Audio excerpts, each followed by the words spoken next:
Apple company के founder Steve jobs, जो कि एक ब्रिलियंट लीडर रह चुके हैं। तो क्या ऐसा हो सकता है कि जो बातें स्टीव जॉब्स ने अपने जीवन के 50 सालों में सीखी हो वो आप सिर्फ 15 मिनट में सीख पाओ? वेल, इसका जवाब है हाँ, ऐसा हो सकता है। स्टीव जॉब्स ने स्टैनफोर्ड यूनिवर्सिटी में एक स्पीच दी थी और उसमें उन्होंने अपने जीवन की सबसे बड़ी लर्निंग्स को 15 मिनट में बताया था 3 कहानियों के माध्यम से। वैसे कईयों ने सिर्फ इसलिए नहीं सुनी क्योंकि वो स्पीच इंग्लिश में है, और संदीप सर ने भी इस स्पीच को हाईली रिकमेंड किया है हर एक इंसान के लिए। आप में से कितने लोगों ने स्टीव जॉब्स की स्टैनफोर्ड कमेंसमेंट स्पीच देखी है? स्टीव जॉब्स जो एप्पल के फाउंडर थे, उनकी स्टैनफोर्ड वाली एक स्पीच है 20 मिनट की। अगर आप में से बाकी लोगों ने नहीं देखी है तो आई स्ट्रांगली रिकमेंड यू कि एक बार आप जा करके यूट्यूब पे वो ज़रूर देखें। तो अपनी उस स्पीच में वैसे तो उन्होंने बहुत सारी बातें कही और सारी ही कमाल की थी।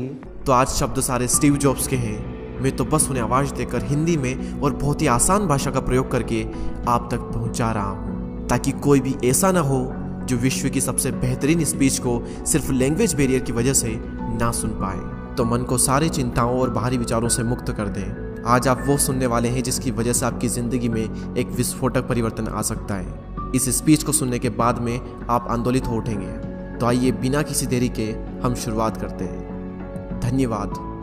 आज विश्व के सबसे बेहतरीन विश्वविद्यालय में से एक के दीक्षांत समारोह में आप सभी के साथ होना मेरे लिए सम्मान की बात है। मैं आपको सच बताना चाहता हूँ, मैं कभी किसी कॉलेज से पास नहीं हुआ और आज पहली बार मैं किसी कॉलेज ग्रेजुएशन समारोह के इतने नज़दीक तक पहुँचा हूँ। आज मैं आप सभी को अपने जीवन की 3 कहानियाँ सुनाऊंगा। ज़्यादा नहीं, बस 3 कहानियाँ। पहली कहानी है डॉट्स कनेक्ट करने के विषय में। रीड कॉलेज में एडमिशन लेने के बाद मैंने 6 महीने के अंदर ही पढ़ाई छोड़ दी थी, लेकिन मैं उसके 18 महीने बाद तक वहाँ किसी तरह आता जाता रहता। तो सवाल यहाँ पर यह आता है कि फिर मैंने कॉलेज क्यों छोड़ा? वेल, इसकी शुरुआत मेरे जन्म से पहले की है। मुझे जन्म देने वाली माता एक यंग अविवाहित ग्रेजुएट स्टूडेंट थी और वो चाहती थी कि मुझे कोई गोद ले ले, लेकिन इसी के साथ वो ये भी चाहती थी कि जो भी मुझे गोद ले वो कॉलेज ग्रेजुएट ज़रूर रहे। और इस प्रकार पहले से ही सब कुछ सेट था। मैं एक वकील और उसकी पत्नी के द्वारा एडॉप्ट किए जाने वाला था, लेकिन जैसे ही मैं इस दुनिया में आया, लास्ट मिनट पर उन्होंने अचानक अपना मन बदल लिया और उन्होंने कहा कि उन्हें तो एक लड़की चाहिए थी। इसीलिए आधी रात को मेरे माता पिता को कॉल किया गया, जो कि वेटिंग लिस्ट में थे, और उन्हें कॉल करके बताया गया कि हमारे पास में एक बेबी बॉय है, क्या आप उसे गोद लेना चाहेंगे? और उन्होंने तुरंत हाँ कर दी। लेकिन बाद में मेरी जन्म देने वाली माता को पता चला कि जिन्होंने मुझे गोद लिया है वो कॉलेज ग्रेजुएट नहीं है और पिता तो हाई स्कूल पास भी नहीं है, और इसीलिए उन्होंने अंतिम एडॉप्शन पेपर पर साइन करने से मना कर दिया। लेकिन फिर कुछ ही महीने बाद मेरे होने वाले माता पिता ने मेरी माँ को वचन दिया कि हम इसे कॉलेज ज़रूर भेजेंगे, और इस वजह से उसकी माता मान गई और फिर मुझे अडॉप्ट कर लिया गया। और कुछ इस तरह मेरी ज़िंदगी की शुरुआत हुई और 17 वर्ष के बाद में मैं कॉलेज गया। लेकिन गलती से मैंने स्टैनफोर्ड जैसा ही एक महंगा कॉलेज चुन लिया। मेरे वर्किंग माता पिता की सारी पूंजी पढ़ाई में खर्च होने लगी और 6 महीने बाद मुझे इस पढ़ाई का कोई भी महत्व नहीं दिखाई दे रहा था। मुझे कोई आइडिया नहीं था कि मैं अपनी ज़िंदगी में क्या करना चाहता हूँ। कोई आइडिया नहीं था कि किस तरीके से कॉलेज मेरी मदद करेगा अपनी ज़िंदगी में कुछ करने के लिए। और यहाँ पर मैं अपने माता पिता की जीवन भर की पूंजी पढ़ाई में खर्च करता जा रहा हूँ, और इसीलिए मैंने कॉलेज ड्रॉप आउट करने का डिसीजन लिया और यही सोचा कि जो होगा अच्छा होगा। उस समय मुझे ये चीज़ बहुत ही डरावनी लगी, लेकिन जब बीते समय को आज मैं देखता हूँ तो मुझे लगता है कि ये मेरी ज़िंदगी का सबसे बेस्ट डिसीजन था। वो कैसे, मैं आपको अभी बताता हूँ। जैसे ही मैंने कॉलेज ड्रॉप आउट किया था तो मैंने उन क्लासेस को करना छोड़ दिया था जिसमें मेरा इंटरेस्ट नहीं था, और मैं केवल उन्हीं क्लासेस को करता था जिसमें मेरा इंटरेस्ट था। और ये सब कुछ करना कोई इतना आसान भी नहीं था, क्योंकि मेरे पास रहने के लिए कोई कमरा नहीं था। इसलिए दोस्तों के कमरों में मैं ज़मीन पर सोता था। मैं कोक की बोतलों को लौटा कर मिलने वाले पैसों से खाना खाता था। मैं हर संडे 7 मील पैदल चलकर हरे कृष्णा मंदिर जाता था, जिससे कि हफ्ते में कम से कम एक बार मैं पेट भरकर खाना खा सकूं, और ये मुझे बहुत ही अच्छा लगता था।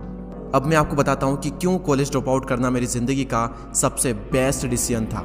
उस समय रीड कॉलेज देश की सबसे अच्छी जगह थी जहाँ कैलीग्राफी सिखाई जाती थी। पूरे कॉलेज परिसर में हर एक पोस्टर, हर एक लेवल पर बहुत ही खूबसूरती से हाथों से कैलीग्राफ किया जाता था।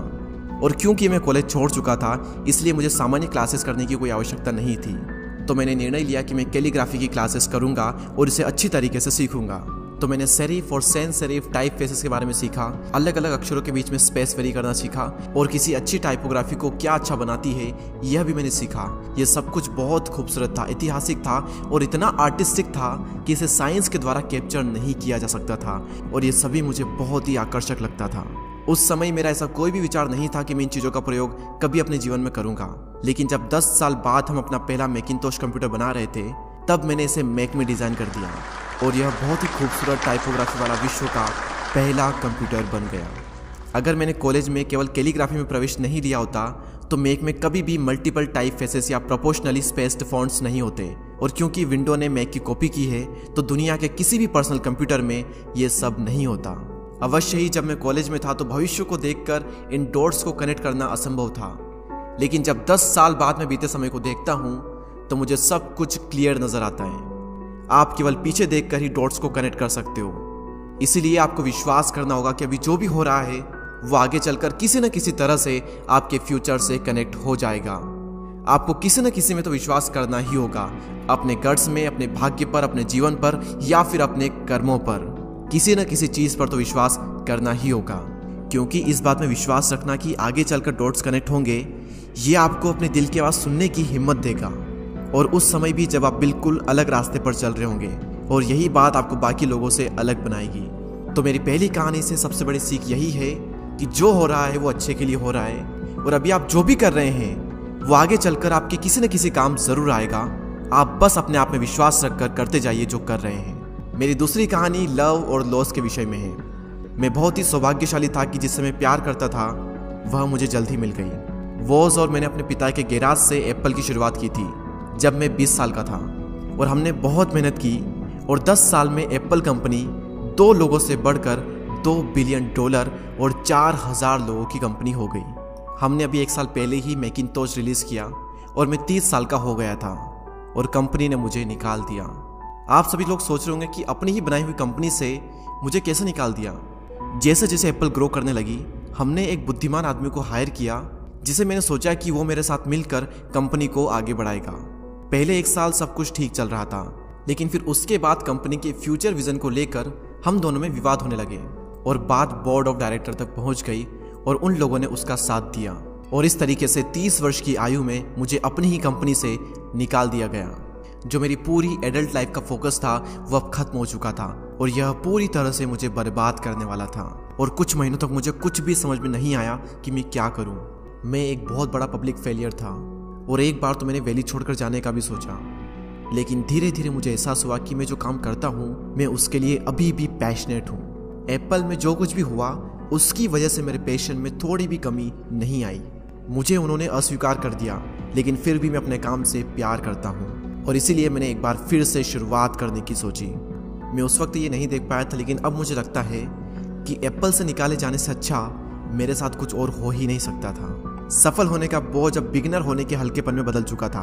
मैं एक बार फिर से स्वयं को बहुत ही हल्का महसूस कर रहा था, और इसी आज़ादी की वजह से मैं अपने जीवन के सबसे क्रिएटिव पीरियड में चला गया। अगले 5 सालों में मैंने एक कंपनी नेक्स्ट और दूसरी कंपनी पिक्सर शुरू कर दी, और इसी दौरान मैं एक बहुत ही अद्भुत महिला से मिला जो कि आगे चलकर मेरी पत्नी बनी। पिक्सर ने विश्व की पहली computer animated movie toy story बनाई, और आज के समय यह दुनिया का सबसे सफल एनिमेशन स्टूडियो है। और एप्पल ने एक अप्रत्याशित कदम उठाते हुए नेक्स्ट को खरीद लिया, और मैं फिर से एप्पल में चला गया। आज एप्पल नेक्स्ट द्वारा विकसित की गई टेक्नोलॉजी का उपयोग करती है। तो यहाँ पर मैं पूरे विश्वास के साथ में कह सकता हूँ कि अगर मुझे एप्पल से नहीं निकाला गया होता तो ये सब कुछ मेरे साथ नहीं होता। यह एक कड़वी दवा थी, लेकिन मेरे विचार में एक मरीज को इसकी ज़रूरत थी। कभी कभी ज़िंदगी आपको इस तरह की ठोकर मारती है, लेकिन आप विश्वास मत खोइए। मैं विश्वास के साथ में कह सकता हूँ कि मैं सिर्फ इसलिए आगे बढ़ता गया क्योंकि मैं अपने काम से प्यार करता था। जितना अपने प्यार को जानना ज़रूरी है, उतना ही ज़रूरी है अपने काम को खोजना जिसे आप सच में एंजॉय करते हो, क्योंकि आपका काम आपकी ज़िंदगी का एक बहुत ही बड़ा हिस्सा होता है। और वास्तविक रूप से संतुष्ट होने का सिर्फ यही एक तरीका है कि आप वो करें जिसे आप एक बड़ा काम समझते हैं, और बड़ा काम करने का सिर्फ एक ही तरीका है कि आप वो करें जो आप करना पसंद करते हैं। और अगर अभी तक आपको वो काम नहीं मिला है तो आप रुकिए मत, उसे खोजते रहिए। जैसा कि दिल से जुड़ी हर एक चीज़ में होता है, वो जब आपको मिलेगी तब आपको पता चल जाएगा। और जैसा कि किसी अच्छे रिलेशनशिप में होता है, वो समय के साथ साथ और भी अच्छी होती जाएगी। इसलिए इसे खोजते रहिए, रुकिए मत। मेरी तीसरी कहानी मृत्यु के बारे में। जब मैं 17 साल का था तो मैंने कोट पढ़ा था, यदि आप हर दिन ऐसे जिएंगे जैसे आपकी ज़िंदगी का आखिरी दिन है तो आप किसी न किसी दिन सही साबित हो जाएंगे। और इसने मेरे दिमाग पर एक बहुत ही बड़ी छाप छोड़ दी। और तब से पिछले 33 सालों से मैं हर सुबह उठकर शीशे में देखता हूँ और खुद से एक सवाल करता हूँ कि अगर आज का दिन मेरी ज़िंदगी का आखिरी दिन होता तो क्या मैं आज वो करता जो मैं करने वाला हूँ। और अगर इसका आंसर ना होता है तो मैं समझ जाता हूँ कि कुछ न कुछ बदलने की ज़रूरत है। इस बात को याद रखना कि एक दिन मरना है किसी भी चीज़ के खोने के डर को दूर करने का सबसे अच्छा तरीका है। आप पहले से ही नंगे हैं, ऐसा कोई भी कारण नहीं है कि आप अपने दिल की ना सुने। करीब 1 साल पहले ही मुझे पता चला कि मुझे कैंसर है। सुबह 7:30 बजे मेरा स्कैन हुआ और उसमें साफ दिखाई दे रहा था कि मेरे पेनक्रियाज में ट्यूमर है। और सच कहूँ तो मुझे तो ये भी नहीं पता था कि पेनक्रियाज होता क्या है। डॉक्टर ने लगभग पूरे विश्वास के साथ में मुझे बताया कि मुझे एक ऐसा कैंसर है जिसका उपचार करना संभव नहीं है और अब मेरे पास केवल 3 से 6 महीने ही बचे हैं। डॉक्टर ने मुझे सलाह दी कि मैं घर जाऊं और सभी चीज़ें व्यवस्थित कर लूं।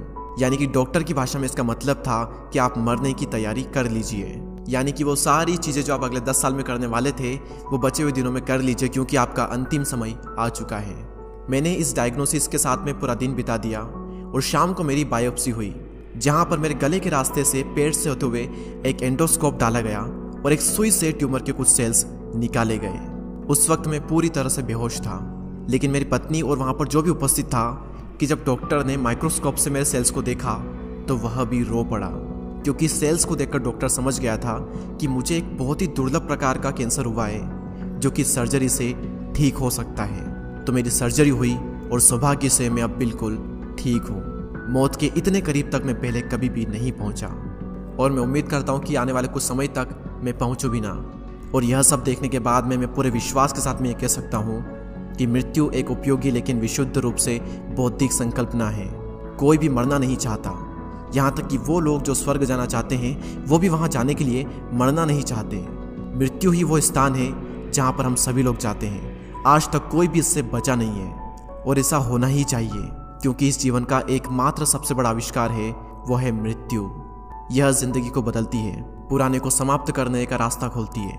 और इस समय पर आप सभी लोग नए हैं और कुछ ही दिनों में आप सभी लोग पुराने हो जाओगे और रास्ते से साफ हो जाओगे। इतना ज़्यादा नाटकीय होने के लिए मैं आप सभी से माफ़ी चाहता हूँ, लेकिन यही सत्य है। आपका समय बिल्कुल सीमित है, इसलिए इसे किसी और की ज़िंदगी जीकर व्यर्थ मत कीजिए। बेकार की सोच में मत फंसिए, अपने जीवन को दूसरों के हिसाब से मत चलाइए, औरों के विचारों के शोर में अपने अंदर की आवाज़ को मत दबाइए। और सबसे महत्वपूर्ण यह है कि अपने दिल और सहज बुद्धि की बात सुनने का साहस रखें, क्योंकि वे पहले से ही जानते हैं कि तुम वास्तव में क्या बनना चाहते हो। तो पहले अपने दिल की आवाज़ सुने, बाकी सारी चीज़ें सेकेंडरी है। और अंत में मैं आप सभी से यही कहना चाहूँगा, स्टे हंग्री, स्टे फुलिश। मैंने हमेशा अपने लिए यही मांगा है और अब जब आप सभी लोग यहाँ से ग्रेजुएट हो रहे हैं तो मैं आप सभी के लिए भी यही विश करता हूँ, स्टे हंग्री, स्टे फुलिश। यानी कि भूखे रहिए और मूर्ख रहिए। भूखे यानी कि कुछ करने की भूख आपके अंदर होनी चाहिए, और मूर्ख रहो क्योंकि मूर्ख रहकर ही आप कुछ सीख पाओगे। अगर आपको ये लगता है कि आप सब कुछ पहले से जानते हैं तो आप कुछ भी नहीं सीख पाएंगे। तो भूखे रहिए और मूर्ख रहिए। Stay hungry, stay foolish. आप सभी को बहुत बहुत धन्यवाद। बहुत कुछ सीखा होगा।